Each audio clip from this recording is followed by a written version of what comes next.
Shalom saudara yang dikasihi Tuhan Yesus Kristus. Marilah kita mendengarkan firman Tuhan pada hari ini. Sebelumnya kita berdoa. Anugerah dari Yesus Kristus dan kasih setia dari Allah Bapa dan persekutuan Roh Kudus, itulah yang menyertai kita sekalian. Amin. Firman Tuhan tertulis di dalam Yesaya 37 ayat 16. Beginilah firman Tuhan.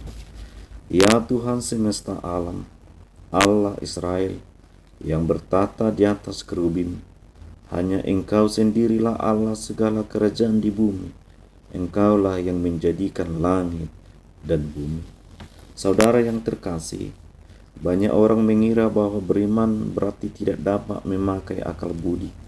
Ini pemikiran salah.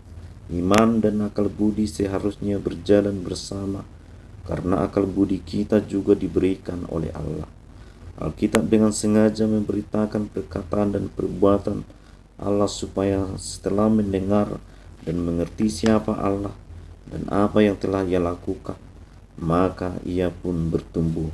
Rom 10 ayat 17. Di sisi lain, untuk hal-hal yang tidak dapat dimengerti karena melampaui akal budi, iman harus mendahului pengertian.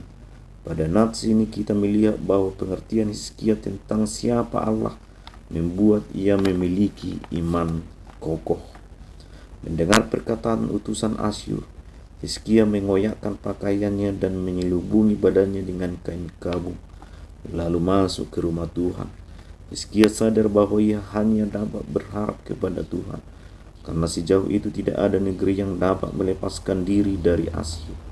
Ia pun mengirim utusan kepada Yesaya untuk berdoa supaya Tuhan menghukum Asyur yang telah mencela dia. Yesaya mengirim pesan supaya Hizkia tidak takut karena Raja Asyur akan pergi dan nantinya akan dibunuh di negerinya sendiri. Lalu utusan Asyur kembali kepada Hizkia dengan sekali lagi menyuruh Hizkia untuk tidak percaya kepada Allahnya, sebab selama itu tidak ada Allah yang dapat melepaskan negerinya dari tangan Asyur.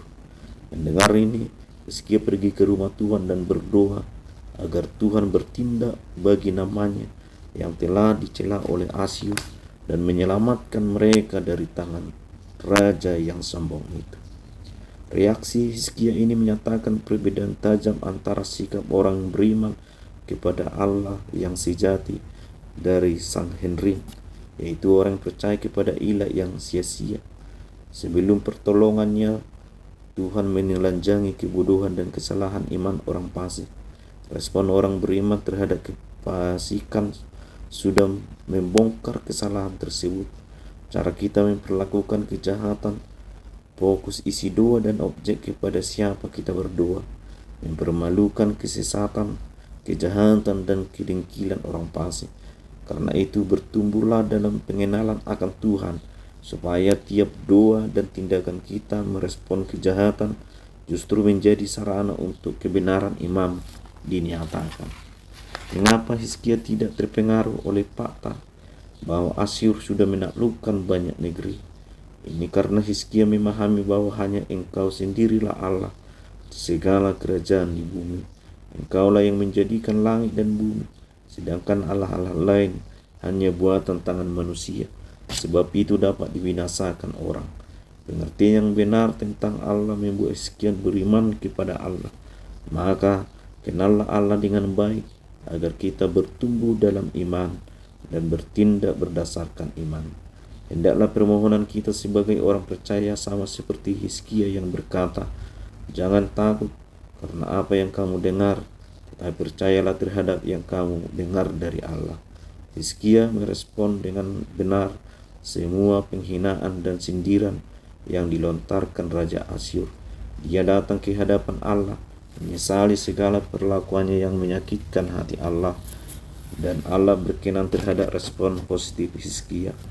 Banyak orang Kristen yang menjadi tawar hati ketika ada orang mengejek bahkan menertawakan iman kepada Kristus Yesus. Pada intinya, ejekan itu sebenarnya ditujukan kepada Allah. Percayalah Allah sang pengendali sejarah maupun diri kita. Amin.